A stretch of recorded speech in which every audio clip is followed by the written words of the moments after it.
Well, a lot of people ask me, is there a definitive, conclusive proof for the existence of God?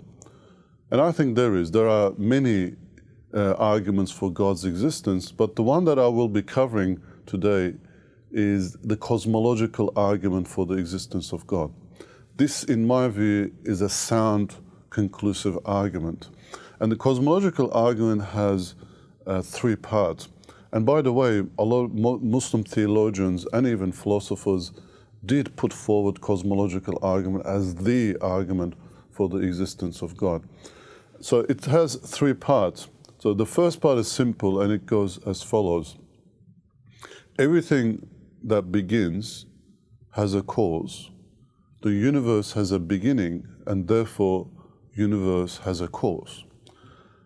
Now this can be remembered quite easily, and this argument is valid in a sense that the conclusion must be true if the two premises that I mentioned are true. And it is the soundness, or if it's burhan in the language of Islamic logic, it is sound only if the two premises I mentioned are true. The first premise was anything that begins needs a cause.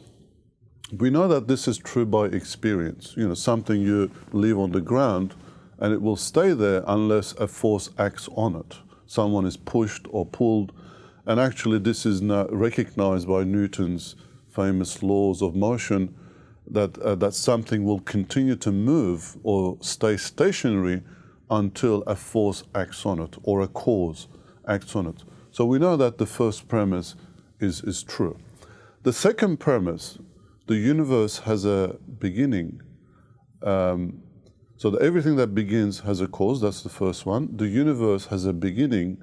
This was a debatable premise, as the reality of this, or the truth of this premise was not very obvious, especially in ancient or the classic times.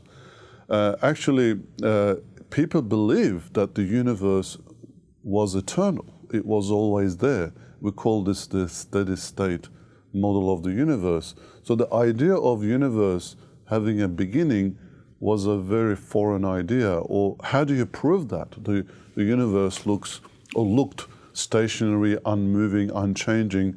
So something that doesn't change cannot have a beginning. This is how people thought at the time. Actually, one theologian, Al-Kindi, thought the otherwise, and he formulated the cosmological argument at the time. Al-Kindi died 873. He was the famous director and the polymath in the famous Bayt al-Hikmah, or House of Wisdom, in Baghdad during the Abbasid era. So he's a very important person, and he wrote this very complex proving that the universe has a beginning. I read it many times. It's very difficult to understand, and it's very interesting. He talks about time being relative in this proof. So in itself, that should be studied. But in our time, we don't have that problem. We don't have the problem of universe being eternal, because we know now that the universe had a beginning with the Big Bang theory. And I will discuss this in separate videos. Big Bang theory is extremely important, not only because it proves the second premise of the cosmological argument, but for other reasons as well. So in itself, the first part is true. The universe has anything that begins needs a cause. The universe has a beginning. The universe has a cause. So the second part of the cosmological argument says, if the universe is caused, how do we know that that cause is not caused? And the argument says that if we go with that this caused that, that caused that, that caused that, this would be an infinite regression of causes. It's absurd. You have to stop somewhere where you have to say that cause is eternal. Actually, I will do another video. If God created the universe, who created God? That needs to be answered separately as well. So basically, the second part says that infinite regression or something causing something is impossible or absurd. You have to come to a point where the cause must be eternal.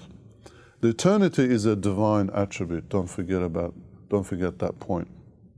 And you don't have to go many multiple causes and come to that eternal cause. Occam's razor, the simplest argument is that there is a single eternal cause. Now, we can't just leave it there. And what is the second question is, what is the nature of this cause? Because there could be a cause which could be a force, some sort of consciousness. It doesn't have to be, is it God or some other entity that is also eternal? And the third part of the argument then says that, no, when we look at the universe, especially when it started precisely to produce life. This requires knowledge. So the cause that created the universe must be knowledgeable so that it can plan from beginning to the end of human beings coming into existence 13.7 billion later. Not only knowledge, but the cause also must have the will to cause it into existence, because it started at a certain point in time. Well, the big time started with the Big Bang. That's another issue. But a will had to say, okay, now we will begin creating the universe. And thirdly, we know that to create the universe as it is, it requires infinite amount of energy or power. So the cause that the entity that caused the universe into existence must be eternal, must be all-knowing, must have will, and must be all-powerful. So in a sense, now we're talking about a being who has these attributes, and that can only be God. So in a nutshell, this is the cosmological argument for the existence of God. And in my view, this is the most powerful proof for God's existence. Now, as I said, there is other questions that needs to be answered in relation to this. The first one is, if God created the universe, who created God? People naturally ask this question. And the second one is a modern explanation to escape that beginning of the universe, this idea of multiverse theory. I will address both of this in future videos. Thank you for watching, and please do not forget to subscribe to the channel.